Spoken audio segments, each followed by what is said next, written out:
I've made it clear to my Bigfoot tracker, Todd Standing, that I'll remain a skeptic until my own experience teaches me otherwise. Overnight, it's turned cold on us. There's snow up in the areas where we want to go. It's going to be about a 7-hour climb up the mountain. First part's not so bad. A couple hours sort of only almost straight up.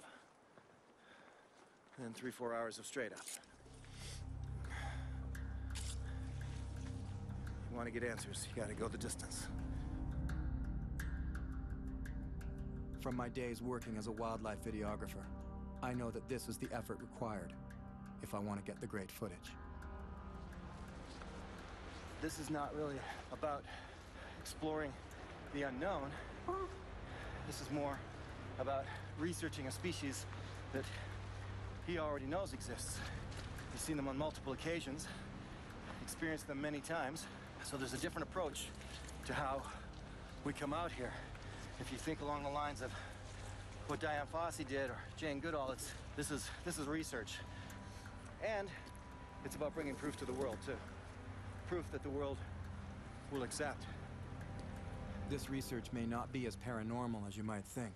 Doctors, scientists, and primatologists all over the world are taking this subject very seriously. Just ask renowned anthropologist, primatologist, and UN Messenger of Peace, Jane Goodall, what she thinks about the subject. Her answer may surprise you.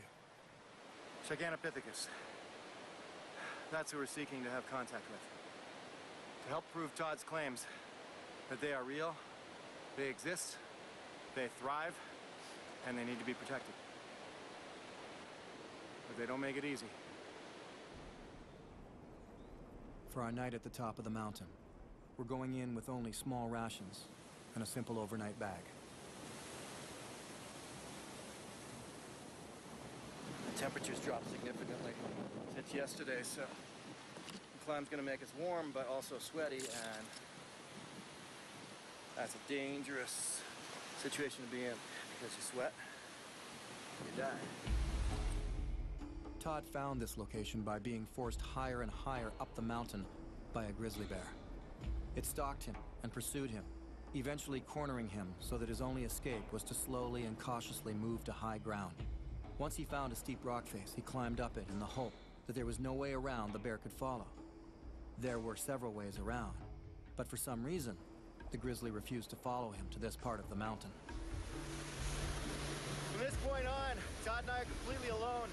The crew that's been filming us and following us to get in this far can't come across. They head back. Todd and I, we go up. This is it. This area is rumored to be a secret location where conservation officers drop off all the rogue and problem bears and mountain lions that have found their way into towns. It's never admitted to publicly. On a philosophical level, I need to go in with a split mind. One with real intention of a humble attempt for contact. In other words, I can't be too threatening or nothing will happen. And yet on a practical level, this is real wilderness, and I need to look after myself and make sure it doesn't become some kind of survival ordeal I hadn't prepared for. Anything could happen up here. All that would have to happen is Todd were to snap an ankle. That's it. Blow out a knee. So I've got to stop and look. And you know what? The biggest thing on moving forward for survival is looking backwards. Because when you got to come out, it doesn't look like what you've been seeing all day long. And you have to have that in your brain. So I'm looking back here. First thing I'm doing is that big, beautiful mountain stream, I'm placing that in my mind.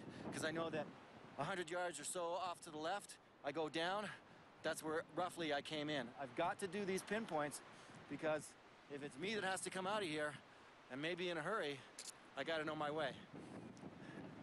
What I like to say all the time is you can trust your guide, and Todd's my guide, but don't rely on him. Rely on myself. That's survival. Stopping frequently to check out potential tracks and signs, this journey will take us all day and should see us making it to the top just before night falls. Though I prefer to go in alone, this time Todd will stay with me to show me the way. We can mark it as a spot that I can return to spend an extended period of time to either rule out or confirm Todd's claims. So you heard bump, bump, bump, bump.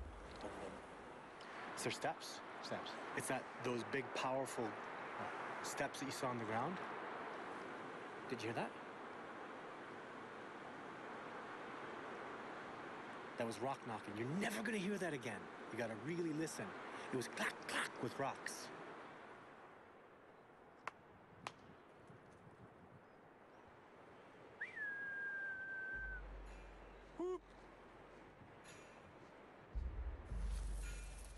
Whooping, whistling, banging rocks. According to Todd, these are all ways to communicate. Again, to assume this creature exists at all is to assume that it has a high level of intelligence. Probably the closest thing to a human in existence. If it is in existence. If I sound more agnostic than skeptical, it's because never before has there been a more perplexing subject matter when it comes to life on Earth.